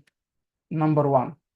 ما فيهوش غير الاس، يبقى انا عندي ال1 اس. طب الاس ليها كام احتمال؟ ليها احتمالين، يا بتشيل 1 الكترون يا بتشيل ايه 2 الكترونز. هنتكلم كده كده عن النقطه دي بعدين. بس الاليمنتس اللي فيها 1 اس بس هما الاليمنت ده. تمام. طبعا البيريود بتمشي ازاي؟ بتمشي كده. تمام. فما عنديش غير 2 elements عشان هي ما فيهاش غير 2 ايه 2 الكترونز، يا 1 اس 1 يا 1 اس 2. تمام. يبقى انا دلوقتي عندي البيريود 1 ما فيهاش غير مين؟ ال 1 اس 1 او ال 1 اس ايه 2. تمام. ندخل على بيريود 2. بيريود 2 فيها مين؟ 2 اهي. اهي يبقى فيها 2 اس 2 بي. ادي ال 2 اس وادي ال 2 بي. الله يا مستر انت ما لزقتهاش جنبها ليه؟ قال لي علشان حالات الاكسبشن اللي هتقابلك لما قابلتك مين؟ ال 4 اس بعدها ال 3 دي وال 6 اس وال 7 اس اللي قابلك بعدهم ال 4 اف وال 5 اف، ما تنساش بقى، فعملنا حسابهم بالمره يعني. تمام. يبقى كده بيريود 2 فيها ال 2 اس وال 2 بي. انت بقى خلاص لقطت الباقي. بيريود 3 فيها مين؟ ال 3 اس وال 3 بي، ودي منطقيه اهي. تعالى بقى البيريود 4 اللي فيها اصلا ال 4 اس. انت عارف ان بيريود 4 ال 4 اس هيبدا بعديها ال 3 دي. امشي كده، امشي امشي اهي، ادي ال 3 دي. عرفت ليه بقى انا ما كنتش بلزق ال 3 بي وال 2 بي في في الاس؟ عرفت ليه ما كنتش بلزقها؟ تمام قوي. تمام، علشان ال 3 دي هتقابلني بعد ال 4 اس. بعد ال 3 دي بيجي مين؟ ال 4 بي، ودي كانت بيريود ايه؟ بيريود 3. يبقى بيريود 3 فيها العناصر بتاعت ال 4 اس وال 3 دي وال 4 بي فقط. بيريود 5، خلاص انت فهمت اللعبة. 5 اس هيجي بعديها ال 4 دي وبعديها ال 5 بي، وادي بيريود ايه؟ بيريود 5. بيريود 6، 6 اس 4 اف. في حاجه جديده ظهرت اهي اللي هي ال 4 اف. 5 دي 6 بي، ادي البيريود ايه؟ بيريود 6. تمام، اللي بتبدا ب 6 اس 4 اف وبعد كده ال 5 دي وبعد كده ال 6 بي. طب يا مستر مش دي كده اللي كانت اللانسونايدز اللي انت قلت هتتفصل تحت؟ اه فصلناها تحت، بس هي في الاساس بتيجي بعد مين؟ بعد ال 6 اس. فحطيناها بس عشان انت تعرف الجدول اتصنف ازاي. طب بيريود 7 الأخيرة، قال لي بيريود 7 7 اس 5 ايه 5 اف. 7 اس 5 اف وال 6 دي، ادي ال 6 دي. تمام. وبعد كده طبعا ال 7 بي اذا كانت فيها ايه عناصر موجوده فاحنا هنكتبها. تمام. يبقى المودرن بريدكتيبل اتقسم بالشكل اللي انت شفته ده علشان علشان حاجتين اتنين. الحاجه الاولى البيلدينج اب برنسبل، والحاجه الثانيه ان هو بيحتوي على 7 هوريزونتال بيريودز، فكانت لازم تتعمل بشكل ايه منظم زي ما انت شفت كده. تمام ماشي، دي معلومه زياده او معلومه اضافيه. قبل ما ندخل بقى على نوع البلوكس جوه البريدكتيبل، عايزك تبص للجدول اللي قدامك ده. الجدول ده هتلاقي فيه ايه بقى؟ قال لك ركز كده. اول 2 elements الليثيوم والبريليوم، ماشي، اخرهم ايه؟ اخرهم الاس سب ليفل.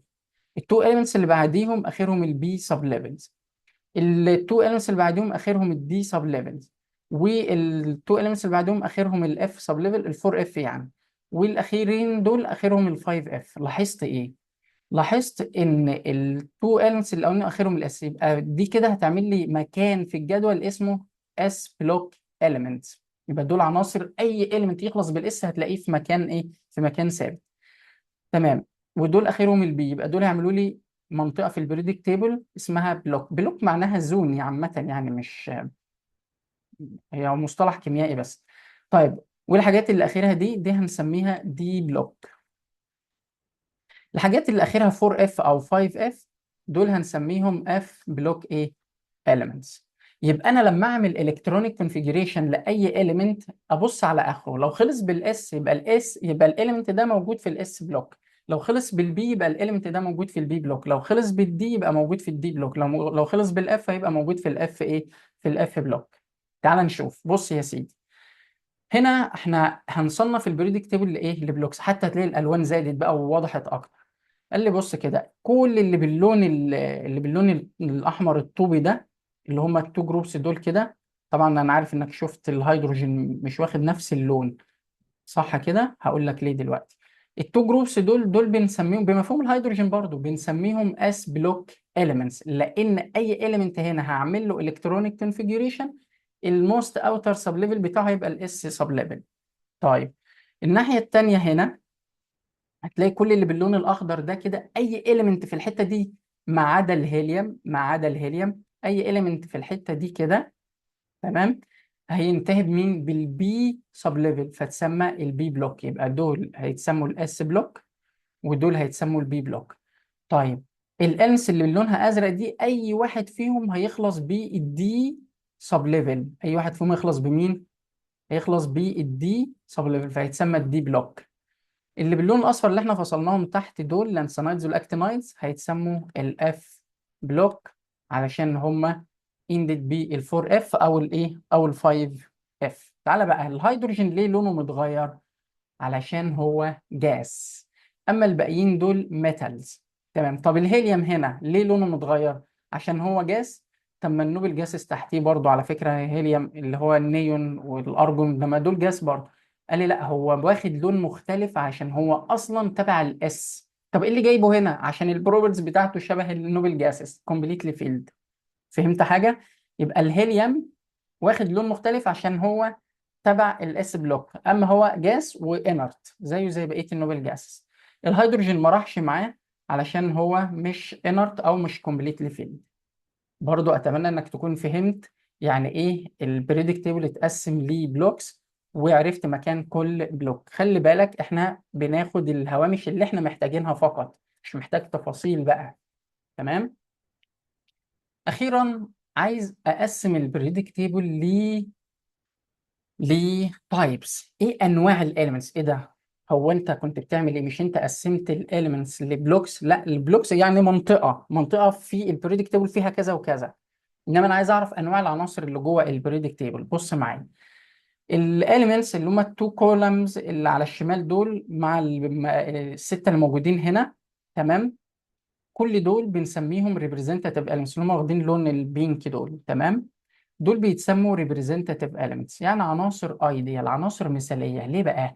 قال لي علشان التو كولمز الاولانيين دول فيهم الالكالي ميتالز، الليثيوم والصوديوم والبوتاسيوم والرابيديوم والسيزيوم والفرنسيوم كده. اما اللي بعدها بتعتبر ميتالز برضو بس بنسميها الكالاين ايرث ميتالز، اللي بتضم بقى البريليوم واللي بتضم الكالسيوم والمغنيسيوم والباريوم والسترونشيوم والناس دي. فدول ميتالز اصلا، تمام، بيحبوا يفقدوا الكترونز. هنتكلم بقى عن ده في وقته. نروح بقى الناحيه التانيه، هنا هتلاقي اغلب دول كده نون ميتالز، فبيحبوا يعملوا جين لالكترونز. فانا عندي حد بيلوز وحد بيجين، ففي بينهم كيمياء، في بينهم تفاعل، فيبقى تفاعلاتهم كمان بتكون مثاليه، فتسموا ريبريزنتاتيف ايه؟ ريبريزنتاتيف اليمنتس. تمام، ده باختصار بالطريقه اللي انت تفهم بيها. تمام. طيب بعد كده عندي هنا النوبل جاسس اللي هم الشويه دول. يبقى انا خلصت اول نوع، ده بسميه representative elements، وتاني نوع بسميهم نوبل جاسز. كويس كده؟ دول بيتسموا نوبل جاسز. النوبل جاس اللي طبعا اتكلمنا عنهم اللي فيهم الهيليوم والنيون والارجون والكريبتون والزينون والرادون، وبيتميزوا بكده ان كل الانرجي ليفلز بتاعتهم كومبليتلي فيلد، تمام، وكلهم تبع البي بلوك ما عدا الهيليوم. الهيليوم زي ما اتفقنا هو نوبل جاس بس تبع الاس بلوك. تمام. طيب نيجي للنوع الثالث وهو المين ترانزيشن اليمنتس، ده النوع رقم 3. دول طبعا اليمنتس الدي بلوك، تمام، وهنلاقي جواهم تايبس هنتكلم عنهم بعد كده. الفيرست ترانزيشن سيريس والسكند ترانزيشن سيريس والثيرد والفورث، هنتكلم عنهم في المنهج ان شاء الله.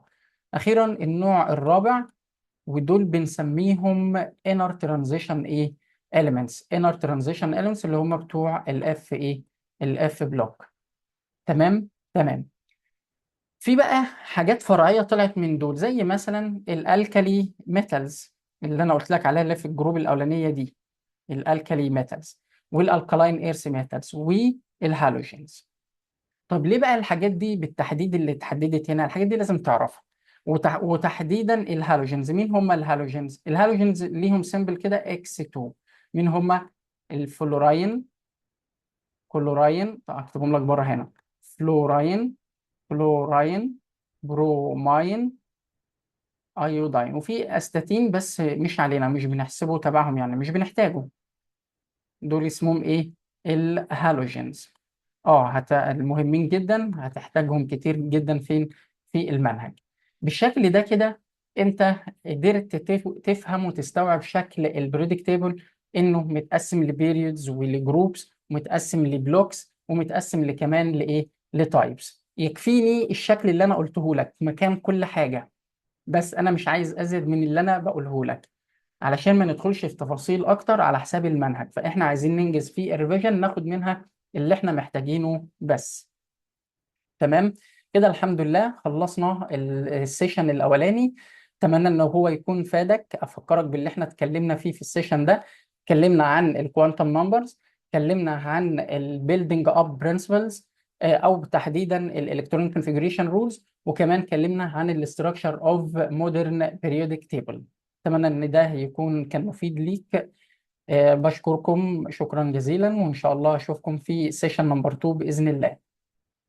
سلام.